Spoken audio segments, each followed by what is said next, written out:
The call comes in just after dawn, a man's voice tense, controlled, but unraveling at the edges. My fiance is missing. The dispatcher asks him to slow down, to explain, but he keeps repeating the same words. I can't find her anywhere.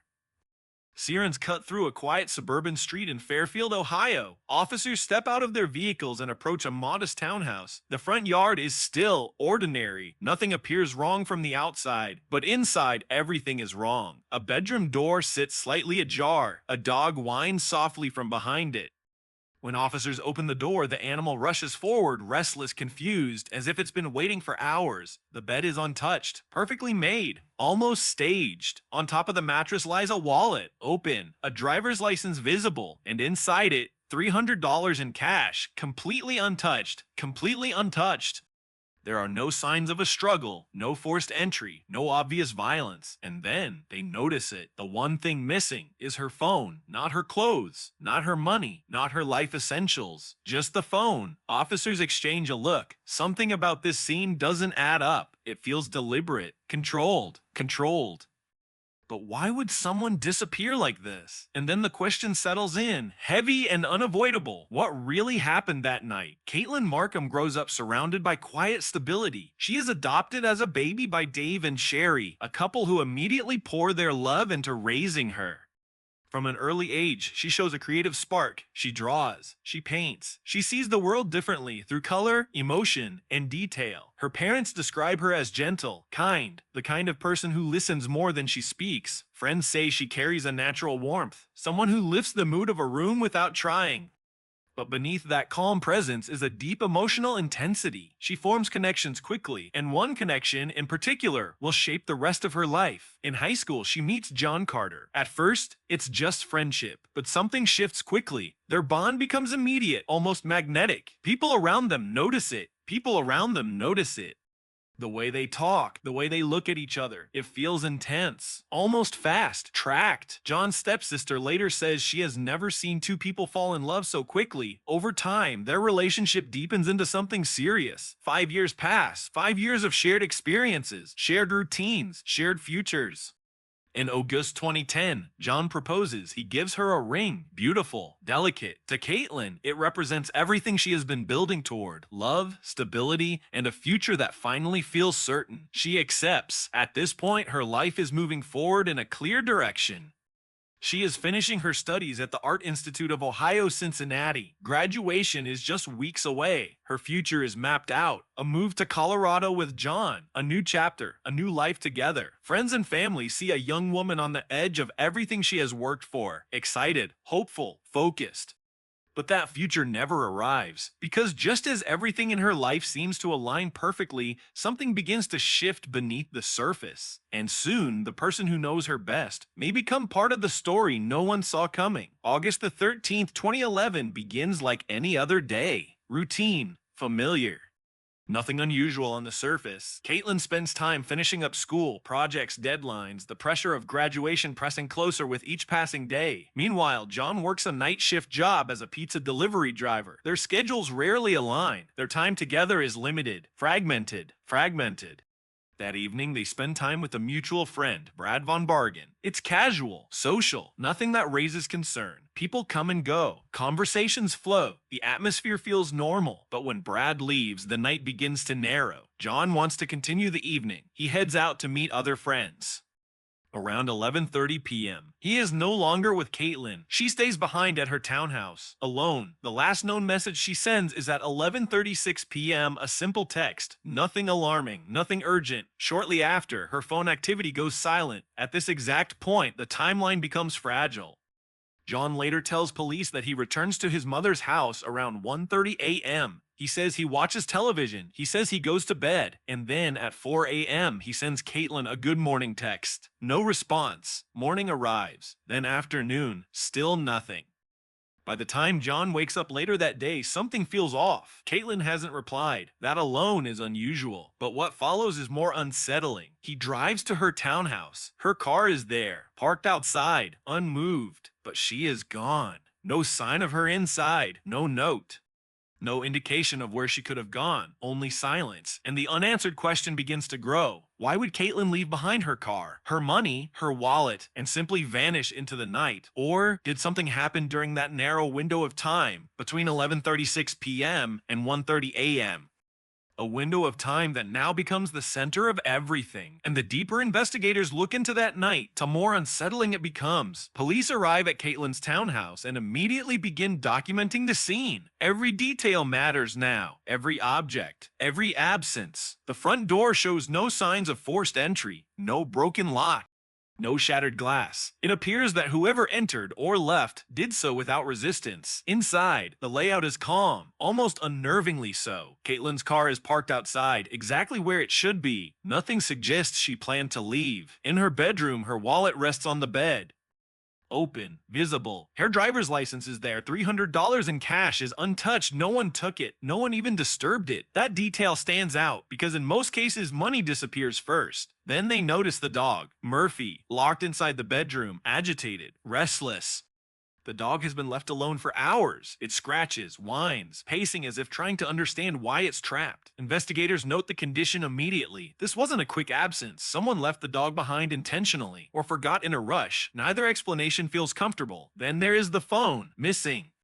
The only item gone from the room. No purse is taken, no cash removed, no identification missing, just the phone. And that raises a critical question. If this was a robbery, why leave behind the most valuable and obvious items? Police begin interviewing John Carter. He presents himself as concerned, cooperative. He explains the timeline in detail. Where he was, who he was with, when he left, when he returned. His alibi, at least in part, is supported by friends. That gives him initial credibility. But investigators don't just rely on statements, they observe behavior. And that's when something unexpected stands out. Scratches on the left side of his neck.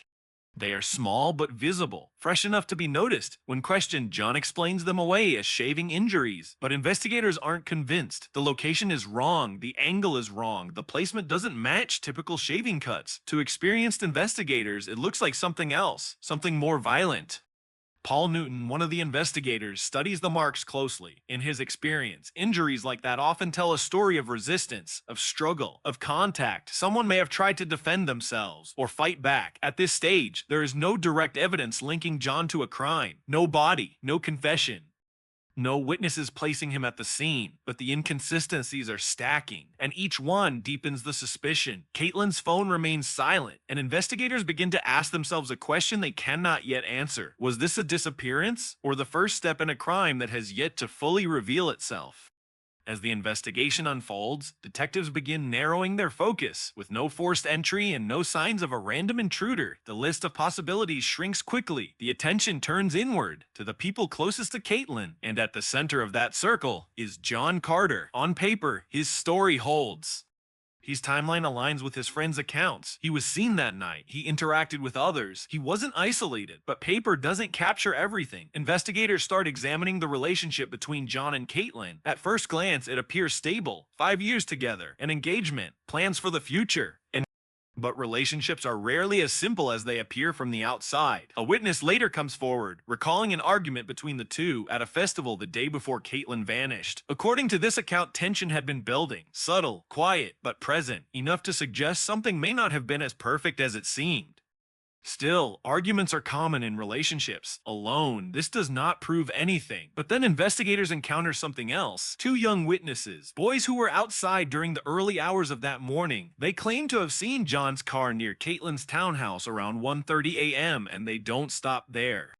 They report seeing another vehicle arrive shortly after, a second car. Then, a few minutes later, both vehicles leave. If accurate, this introduces a critical complication, because now the timeline begins to fracture. John claims he was elsewhere at that time, watching television, alone.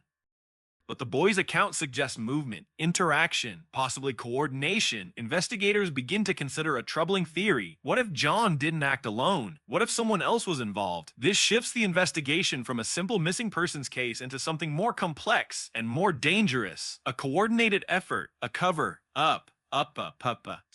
or a carefully planned sequence of events designed to mislead investigators. But there's still a problem. No direct evidence confirms this theory. No physical proof. No definitive link between John and the alleged second vehicle. Only fragments, and fragments can be misleading. At this stage, John continues to deny any wrongdoing. He questions the reliability of the witnesses. He insists his timeline is accurate, and for a time, the case stalls. No arrest, no charges, just uncertainty. But in the background, investigators keep working because something about this case doesn't feel resolved, and unresolved cases have a way of resurfacing when least expected, especially when new evidence comes to light. For months, then years, Caitlin Markham remains missing. Search teams comb through forests. Volunteers organize efforts. Flyers circulate through communities. Social media spreads her name far beyond Ohio. People search tirelessly, walking trails, scanning open land, hoping for any sign. But nothing appears. No clothing, no belongings, no confirmed sightings, just silence. The case begins to lose momentum. Time stretches, leads dry up, the investigation becomes cold. Another missing person case without resolution. And yet, the questions never fade. Then, in April 2013, everything changes. Two people searching for scrap materials near a creek in Franklin County, Indiana, stumble upon something unexpected: human remains. At first, they don't fully understand what they're looking at. The remains are incomplete, weathered by time, exposed to the elements. But one detail stands out immediately: a plastic bag placed over the skull. Carefully, deliberately. It is not random. It is not accidental. It suggests intention. Someone did this. Indiana State Police arrive and secure the area. The scene is documented with precision. The remains are fragile, and investigators work cautiously to preserve what little evidence exists. The condition of the body tells a story, but not a complete one. There are no obvious signs to immediately determine how the person died. No clear trauma that provides a definitive answer. The body has been exposed long enough that much of the evidence has degraded. This complicates everything. Identification becomes the next critical step. Dental records are used, slowly, carefully. And then the confirmation comes. The remains belong to Caitlin Markham. The moment is devastating for her family. There is no relief, only a shift in pain. From uncertainty to confirmation, from hope to grief. Dave, her father, recalls the moment the police arrived at his door. Two officers, a pastor.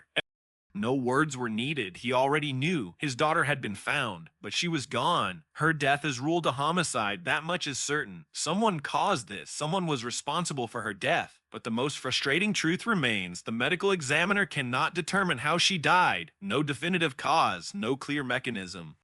No answers. This lack of clarity leaves investigators with more questions than solutions. How did she die? When exactly did it happen? And perhaps most important of all, why was she placed there? The location itself adds another layer of suspicion.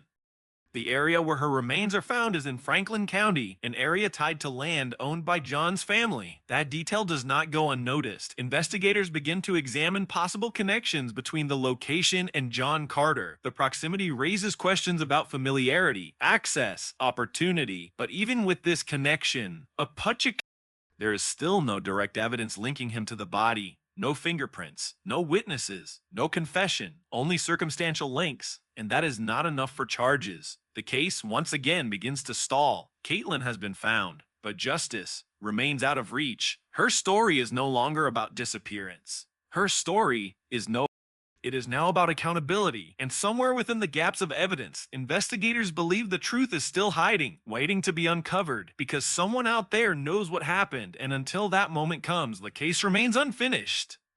For years, the case of Caitlin Markham sits in the shadows, quiet, unresolved, a homicide without a definitive explanation. But in 2020, the silence breaks. The Butler County Prosecutor's Office reopens the investigation. Fresh eyes, new methods, and a renewed determination to find what was missed. Investigator Paul Newton begins to re-examine every detail, every statement, every inconsistency. What once seemed insignificant now carries weight, and slowly, pieces begin to surface again. A witness comes forward. They recall a moment the day before Caitlin disappeared. An argument, not loud or explosive, but noticeable. Tension between Caitlin and John, enough to suggest something beneath the surface, something unresolved. But that is not all. Newton uncovers another crucial layer of evidence. Witnesses who had never been formally identified before, two boys. They were outside that night. Hidden in the quiet of late hours, they claim to have seen something unusual around 1:30 a.m. a car. John's car, they describe it near Caitlin's townhouse, but what makes their statement more powerful is what they say next. They saw another vehicle arrive, another car entering the scene shortly after. Then, after a brief period, both vehicles leave. If true, this changes everything, because now the timeline isn't just about John's movements. It suggests coordination, possibly a second person, possibly a planned sequence of actions, and then comes the digital evidence. John claims that after returning home that night, he watches television episodes before going to sleep. His story is specific, detailed, but investigators don't just listen, they verify. They check his computer activity, and what they find is subtle, but critical. The episodes he claims to have watched, the records show they were accessed. But something doesn't align. The following morning, John searches online for plot summaries of those very episodes, which raises a question that cuts through the heart of his alibi. If he truly watched them, why would he need to look them up afterward? The implication is clear. The viewing may have been staged, a performance, not reality. Newton begins to form a theory, a timeline reconstruction. In his interpretation, John kills Caitlin earlier in the night. He then leaves to meet friends, establishing an alibi during the key time frame. Later, he returns home, simulates normal activity by watching television, and then, possibly with help, returns to the scene to dispose of the body. It is a theory built on behavior, on timing, on digital breadcrumbs. And while there is still no direct physical evidence, the pattern is becoming harder to ignore. Each piece adds pressure. Each inconsistency tightens the focus. John continues to deny involvement, but now, the investigation is no longer relying on one piece of evidence. It is the accumulation of everything. A timeline that doesn't quite align, witnesses who saw more than previously known, and digital behavior that suggests something was hidden. The case is no longer cold, it is active, and for the first time in years, investigators are closing in on an answer, one that has been buried beneath time, silence, and unanswered questions, and soon it leads to a decision that will finally bring movement to the case, a decision that changes everything: arrest. March 2023, nearly a decade after Caitlin Markham vanishes, law enforcement makes a move. John Carter is arrested. The moment carries weight, not just because of the arrest itself, but because of how long it has taken to reach this point. Years of investigation, years of unanswered questions. Years of a case slowly building toward this moment. Authorities present their case carefully. It is not built on a single piece of evidence. There is no smoking gun, no definitive forensic breakthrough. Instead, the case is constructed from layers: circumstantial evidence, witness statements, digital inconsistencies, behavioral analysis. Each piece on its own is not enough, but together they form a narrative, a timeline that prosecutors believe tells the truth of what happened that night. John, however, continues to deny any involvement. He does not admit to killing Caitlin. He does not provide details. He does not confess, but the case moves forward. Because prosecutors now face a critical decision: take the case to trial with all its uncertainties, or secure a plea that guarantees accountability, at least in part. They choose the latter. A plea agreement is reached. John Carter pleads guilty to involuntary manslaughter. The charge is less than what many expected, and take it time to tack it mean. And Carter less than what Caitlin's family hoped for. But it ensures a conviction. It ensures acknowledgement, at least legally, that her death was caused by him. The sentencing follows: 3 years. The maximum allowed under the plea agreement. 3 years for a life taken. 3 years for a future cut short. 3 years after nearly a decade of waiting. For Caitlin's family, the outcome is difficult to process. There is a sense of closure, but also deep frustration. Dave, her father, expresses the conflict openly. The sentence feels small, insufficient, inadequate compared to the magnitude of the loss, but he also acknowledges the difficult reality of the decision. A trial could have risked everything. Acquittal was possible. The evidence, while compelling, was still circumstantial. The outcome uncertain. By accepting the plea, the family ensures that John is held accountable, even if only partially, even if it does not answer every question. The courtroom closes that chapter. The courtroom closes that chapter. But it does not close the story, because even after the arrest, even after the plea, many questions remain unanswered. What exactly happened in those final moments? Was there help? What role did each piece of evidence truly play? And perhaps most haunting of all, what did Caitlin experience in her final hours? The case may have reached its legal conclusion, but for those who loved her, the truth still feels incomplete. Caitlin Markham's story does not end with a verdict. It ends with absence, with a family still searching for emotional closure that the legal system cannot fully provide. Her parents reflect on who she was, not as a victim, but as a person, a daughter, a creative spirit, someone who loved deeply and lived with intention. They speak of her kindness or laughter, the way she made people feel seen. Those memories now carry a different weight because they are all that remained. The sentence handed down to John Carter offers a form of accountability. It confirms that her death was not accidental, not unexplained, but caused by someone. Yet for many, it does not feel like enough. 3 years, a number that feels disconnected from the depth of the loss. For Caitlin's family, the pain does not follow legal boundaries. It lingers. It evolves. It becomes part of their daily lives. They are left to process not only her death, but the unanswered questions that still surround it. What exactly happened in that narrow window of time? Was there more to the story than what could be proven? Could anything have changed the outcome? These questions remain, and perhaps they always will. And because not every case ends with full clarity. Not every story reveals all its secrets. But what does remain is her memory. The young woman who was on the edge of a bright future, who was weeks away from graduation, who was building a life with someone she trusted, and whose life was taken far too soon. In the quiet aftermath of the case, one truth stands above the rest. Caitlin Markham is no longer missing, but the full truth of what happened to her still lingers in the unanswered spaces, waiting just beyond reach.